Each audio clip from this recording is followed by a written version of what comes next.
Александр Твардовский. Рассказ танкиста. Был трудный бой, все нынче как спросонку. И только не могу себе простить. Из тысяч лиц узнал бы я мальчонку, но как зовут, забыл его спросить. Лет 10-12, бедовый, из тех, что главарями у детей, из тех, что в городишках прифронтовых встречают нас, как дорогих гостей. Машину обступают на стоянках, таскать им воду ведрами не труд. Приносят мыло с полотенцем к танку, и сливы недозрелые суют.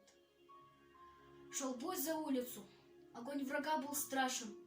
Мы прорывались к площади вперед, а он гвоздит, не выглянуть из башен. И черт его поймет, откуда бьет. Тут угадай-ка, за каким домишкой он примостился, столько всяких дыр.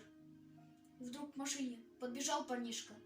Товарищ командир, я знаю, где их пушка. Я разведал, я подползал, они вон там в саду. Да где же, где? А дайте я поеду, на танке с вами, прямо приведу. Что ж, бой не ждет. Лезай сюда, дружище. И вот мы катим к месту вчетвером. Стоит парнишка, мины, пули свищут, и только рубашонка пузырем.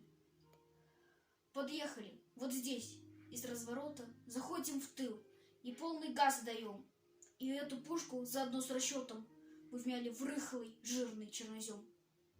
Я вытер пот, душила гарь и копоть.